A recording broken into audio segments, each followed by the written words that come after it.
Good evening, guys. Welcome back to your favorite platform, Kota chemistry, and this is your Mohammad Aqib Hussain.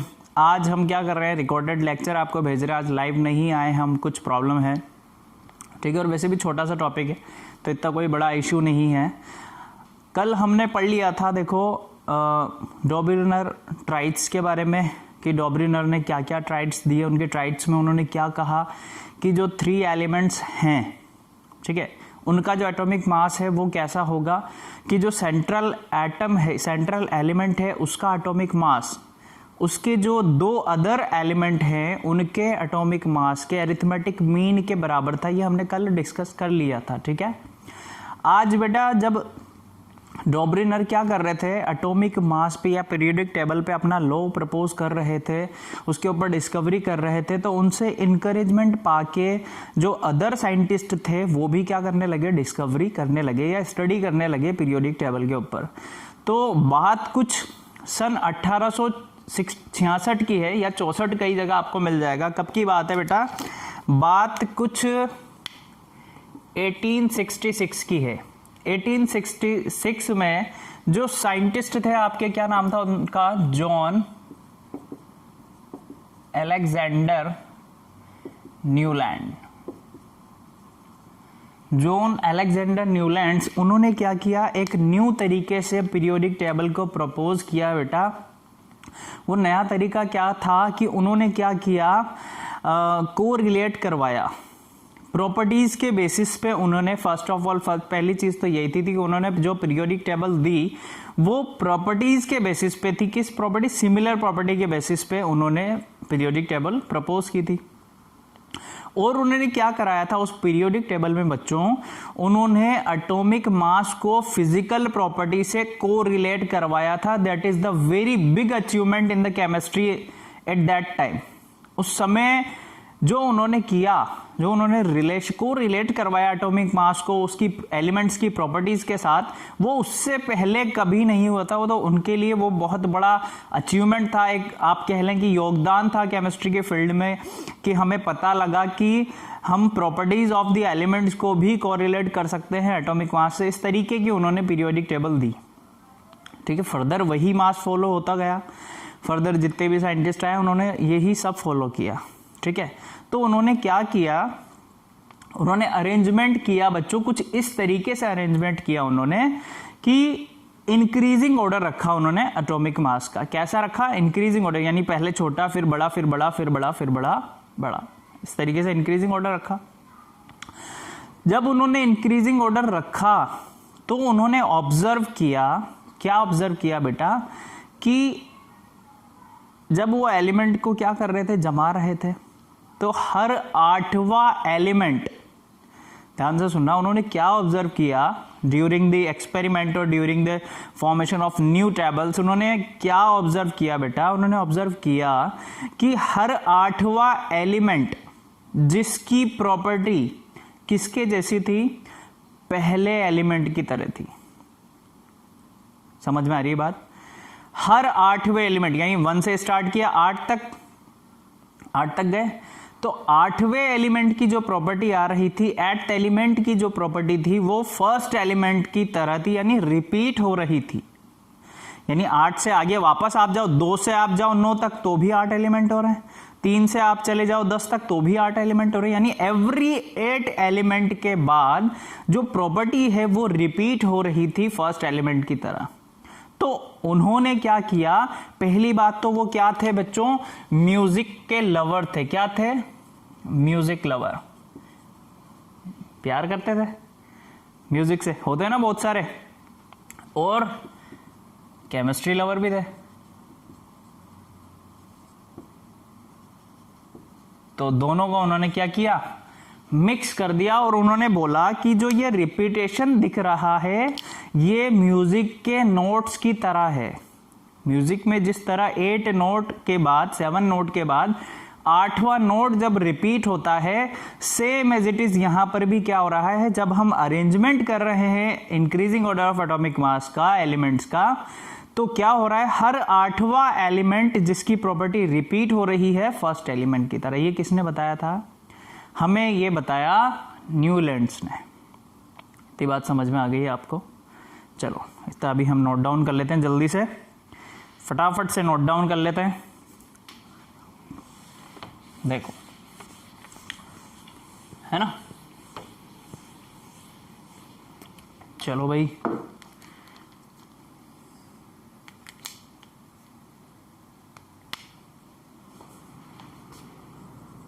in 1866 a new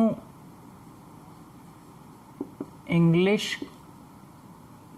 chemist कह लो या scientist कह लो, chemist proposed a new English chemist या an English chemist के लो, नया तो क्या नया ही था, आप समझ ही गए वो तो। एन इंग्लिश केमिस्ट प्रपोज्ड, नाम क्या था उस इंग्लिश केमिस्ट का बेटा?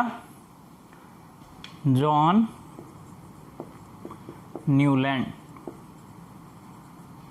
जॉन न्यूलैंड, ये प्रपोज्ड हटा देना यहां से। English chemist John Newland proposed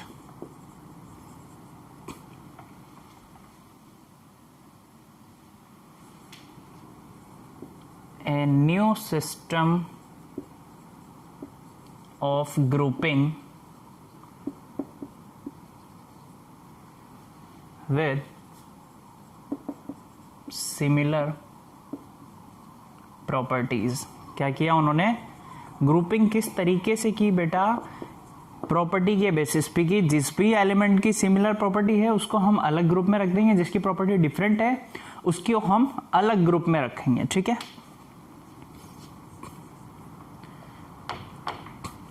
फिर उन्होंने क्या किया? अरेंजमेंट स्टार्ट किया अपने अकॉर्डिंग, और वो अरेंजमेंट कहां से था? लाइटेस्ट एलिमेंट से स्टार्ट किया, जो क्या था आपका? हाइड्रोजन। और कहां तक किया? कहां तक किया बेटा? थेलियम। कहां तक किया?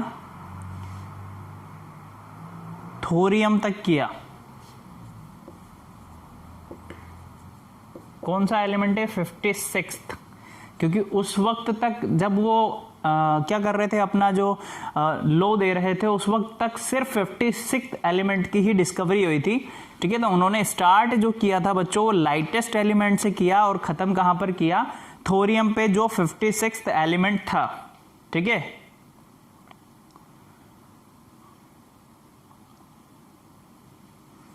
क्या किया उन्होंने?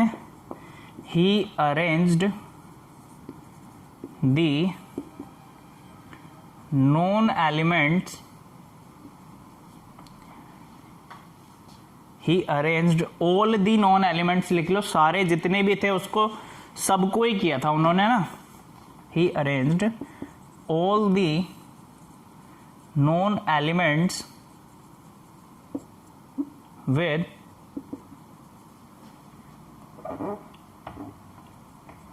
the increasing order of their atomic masses। उनके एटॉमिक मासेस के इंक्रीजिंग ऑर्डर में उन्होंने क्या किया? अरेंज्ड किया। और क्या देखा उन्होंने बच्चों? ही नोटिस्ड दैट, क्या नोटिस किया था उन्होंने? जब उन्होंने अरेंजमेंट किया तो क्या नोटिस किया बेटा?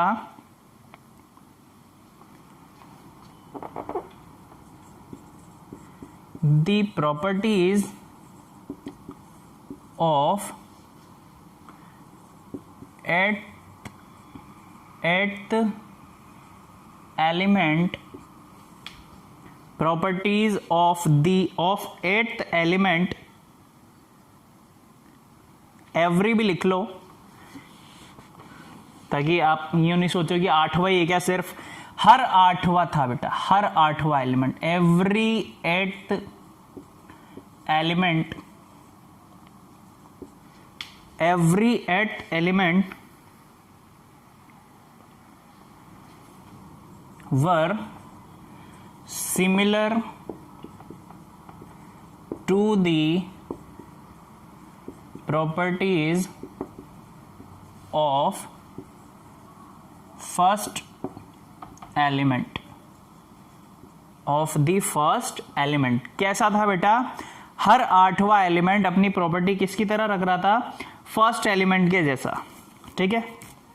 देन उन्होंने क्या किया, जब उन्होंने इतना कर लिया तो म्यूजिक लवर थे, उन्होंने क्या किया, कंपैरिजन किया इस अरेंजमेंट का, किससे किया, नोट से, म्यूजिक के नोट से उन्होंने अरेंजमेंट किया। देन उन्होंने अपना लॉ प्रपोज किया, न्यूलैंड्स लॉ ऑफ ऑक्टेव्स, क्योंकि उसमें भी 7 सुर 8 होते हैं जब रिपीट करते हो आप, और यहां भी रिपीटेशन कब हो रहा है, 8वें एलिमेंट पर ही हो रहा है। तो इन्होंने कोरिलेट कर दिया इसे और क्या बोला, न्यूलैंड्स लॉ ऑफ ऑक्टेव्स, ठीक है। तो नोट डाउन करो आप।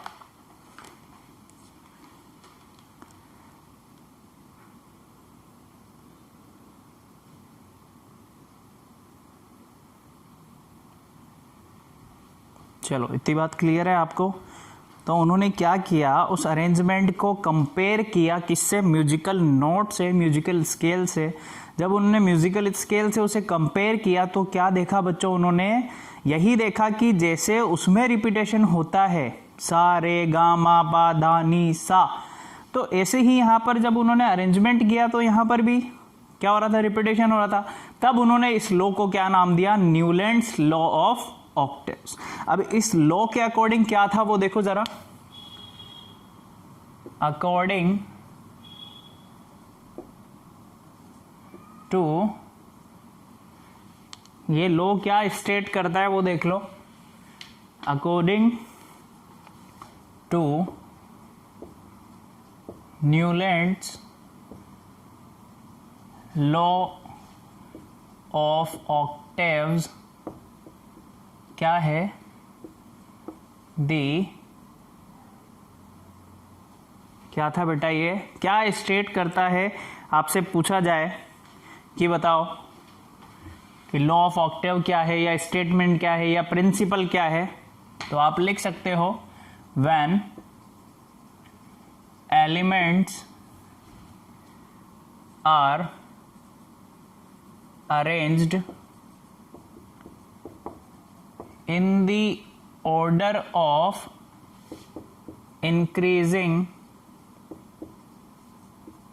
atomic masses,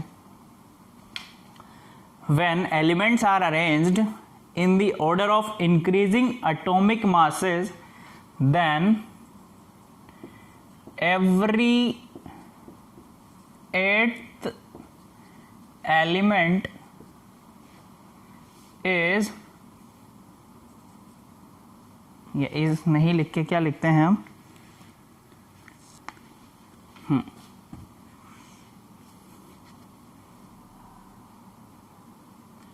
atomic masses, then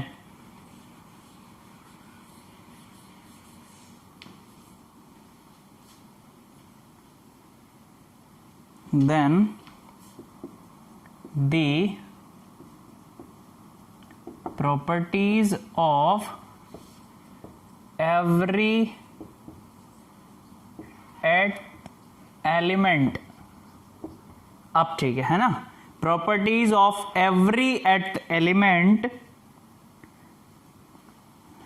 are a repetition of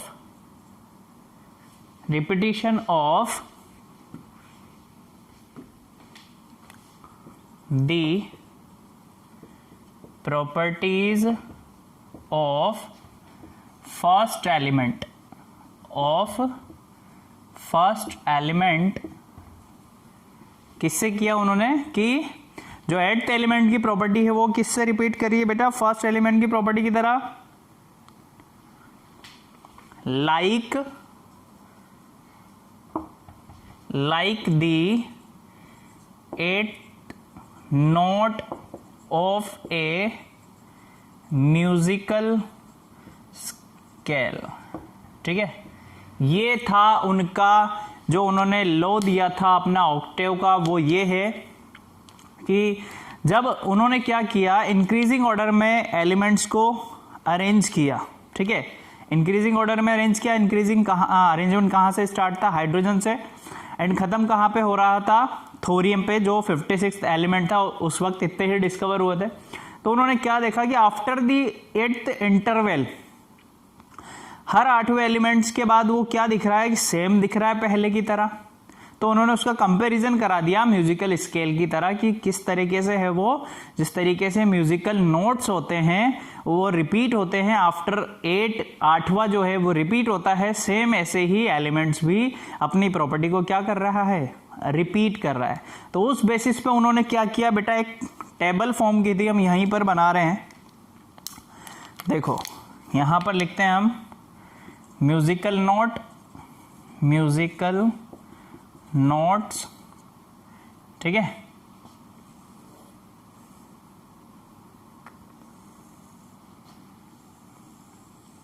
देखना जरा ध्यान से, सा,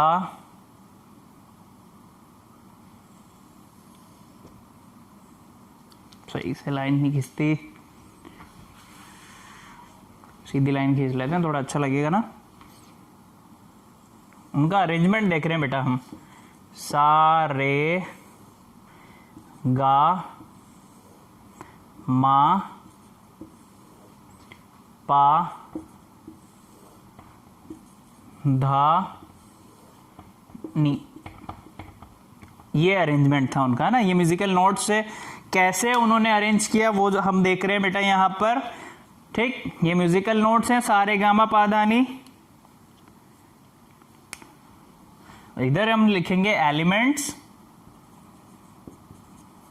with atomic mass up to 40। चलो लिखते हैं अप टू 40। चलो लिखना स्टार्ट करते हैं, ध्यान से देखना और एक एक चीज समझते हुए चलना। कैसे क्या हुआ, देखो सबसे पहले हाइड्रोजन है ना, हीलियम की डिस्कवरी उस टाइम हुई नहीं थी बेटा, इनर्ट गैसेस उस टाइम डिस्कवर नहीं हुए थे, है ना। अभी बताएंगे वो बहुत बड़ा ड्रॉबैक्स है इसके लिए। Helium, lithium, beryllium, boron, carbon, nitrogen, oxygen, then वापस से फ्लोरीन। नियोन की डिस्कवरी हुई नहीं थी तो सोडियम, सोडियम के बाद magnesium, aluminium, silicon, phosphorus, sulphur, chlorine. Chlorine के बाद ऑर्गन की डिस्कवरी हुई नहीं थी बेटा, तो पोटेशियम एंड कैल्शियम, ठीक है। अब इनका क्या कर लेते हैं हम, एक बार एटॉमिक मास लिख लेते हैं। ये था 1, ये था 7, ये होता है 9, बोरोन होता है 11, कार्बन होता है 12, नाइट्रोजन 14, ऑक्सीजन 16, फ्लोरीन होता है बेटा आपका कितना होता है 18, 19, ठीक है। सोडियम होता है आपका 23, मैग्नीशियम 24, एल्यूमिनियम 27, सिलिकॉन होता है आपका 29, है ना। सिलिकॉन कितना होता है, सिलिकॉन 28 ही होता है। फॉस्फोरस होता है 31, सल्फर होता है 32, क्लोरीन होता है आपका 35.5, पोटेशियम होता है 39 एंड कैल्शियम होता है 40। तो अप टू 40 तक उन्होंने क्या किया था, एलिमेंट्स दिए अप टू 40 तक, है ना। अप टू 40 तक उन्होंने एलिमेंट्स को अपने अरेंजमेंट में अच्छे से अरेंज किया। और उन्होंने क्या देखा, देखो उन्होंने देखा क्या था, देखो बेटा जरा, कि म्यूजिकल नोट्स की तरह एलिमेंट्स की जो प्रॉपर्टी है वो भी रिपीट हो रही है। कैसे हो रही है, देखो हर 8वें एलिमेंट की 1 2 3 4 5 6 7 और 8वां फ्लोरीन। तो हाइड्रोजन एक इलेक्ट्रॉन लूज करता है, हाइड्रोजन एक लूज करेगा, इसकी वैलेंसी भी 1, फ्लोरीन की वैलेंसी भी 1, सिमिलरिटी हुई। चाहे आप लिथियम से देख लो, लिथियम मेटल है, इसके पास एक इलेक्ट्रॉन एक्स्ट्रा होता है। अब लिथियम से देखो 1 2 3 4 5 6 7 8, तो सोडियम के पास भी एक एक्स्ट्रा इलेक्ट्रॉन होता है। यानी हर 8वें इलेक्ट्रॉन के बाद जो प्रॉपर्टी है वो क्या हो रही थी, रिपीट हो रही थी।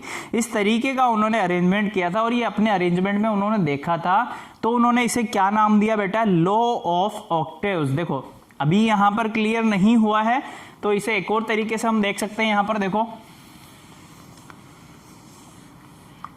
ध्यान से देखना जरा, और कैसे देख सकते हैं इसे।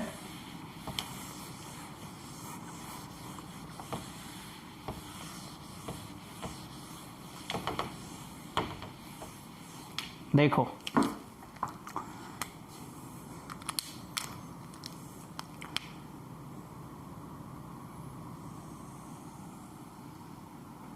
ये है hydrogen, lithium, beryllium, boron, carbon, nitrogen, oxygen, fluorine, sodium, magnesium, aluminium, silicon, sulphur, phosphorus, chlorine, यहीं तक देख लेते हैं।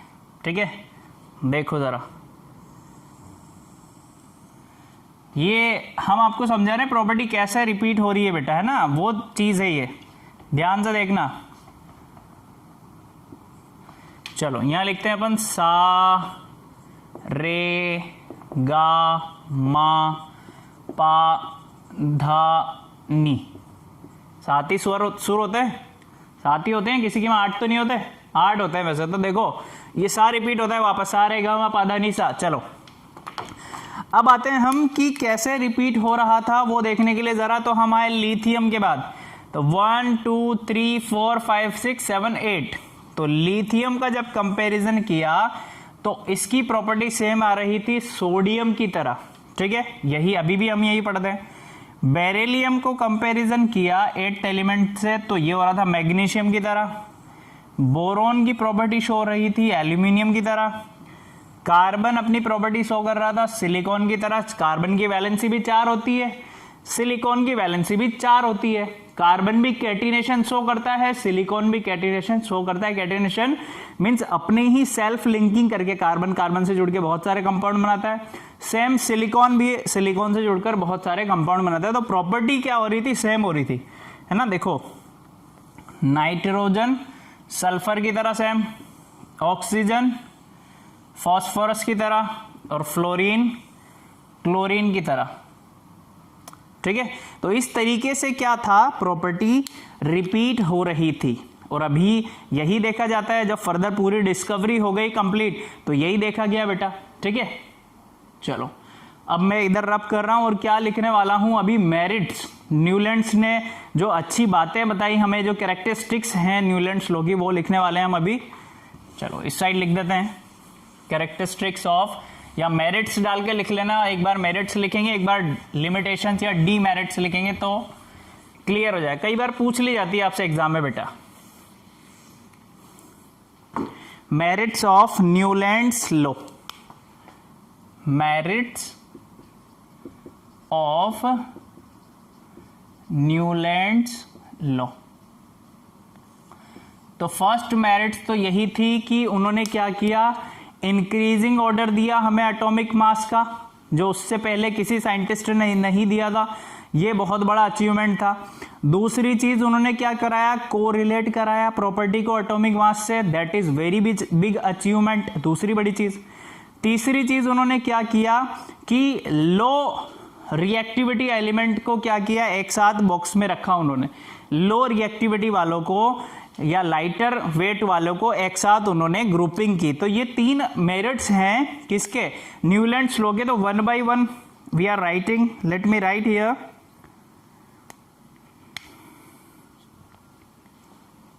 फर्स्ट क्या है, first time elements were arranged in the increasing order of atomic mass, है ना।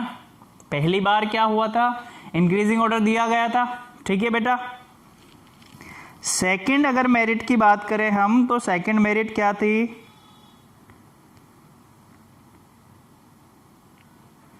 लाइटर एलिमेंट्स की उन्होंने ग्रुपिंग की, लाइटर एलिमेंट्स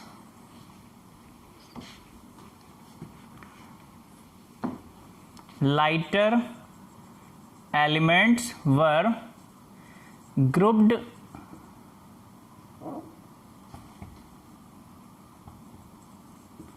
grouped together। जैसे एग्जाम्पल की अगर बात करें तो देखो, beryllium, magnesium, calcium, lithium, sodium, potassium, इस तरीके से क्या किया उन्होंने, लाइटर एलिमेंट्स सोडियम इस तरीके से उन्होंने बेटा ग्रुपिंग की, है ना। और यहां पर लिख लेना बेरिलियम, मैग्नीशियम और कैल्शियम, इस तरीके से। और इस पॉइंट में आप लिख सकते हो क्या किया था उन्होंने, कोरिलेट किया था, कोरिलेट किया था किसको, प्रॉपर्टीज को एटॉमिक मास से। ये बड़ा अचीवमेंट था, इससे पहले ये कभी नहीं हुआ था, है ना। तो इसे लिख सकते हो आप, ब्रैकेट में करके लिख लेना। थर्ड जो सबसे बड़ी चीज थी वो क्या थी कि Newland was the scientist who first time gave the periodicity means होता है बेटा इंटरवल, कि कुछ पर्टिकुलर इंटरवल के बाद जो प्रॉपर्टी है वो रिपीट हो रही है। तो फर्स्ट टाइम उन्होंने बताया था पीरियोडिसिटी भी कुछ होती है। उन्होंने यही तो कहा था कि हर 8वें एलिमेंट की प्रॉपर्टी रिपीट हो रही है, तो उन्होंने क्या बताई है, पीरियोडिसिटी बताई। उसको फर्दर आगे अच्छे से डिफाइन किसने किया था, मेंडलीव ने। तो हम जब नेक्स्ट क्लास में पढ़ेंगे तो वो अच्छे से पढ़ेंगे। तो पर अचीवमेंट्स तो किसका है, न्यूलैंड्स का ही है। तो लिख लेते हैं हम, इसमें क्या जा रहा है हमारा, Newland was the first scientist who gave the periodicity, that is the important thing, ठीक है, इंटरवल्स पर्टिकुलर। चलो ये मेरिट्स की बात हो गई, तो आप डी मेरिट्स की बात कर लेते हैं बच्चों।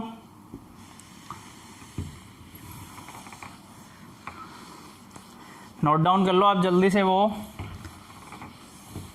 क्योंकि हम डी मेरिट्स की बात करने वाले हैं, क्या क्या कमियां रह गई थी न्यूलैंड्स के मॉडल में। एक बार नोट डाउन कर लो।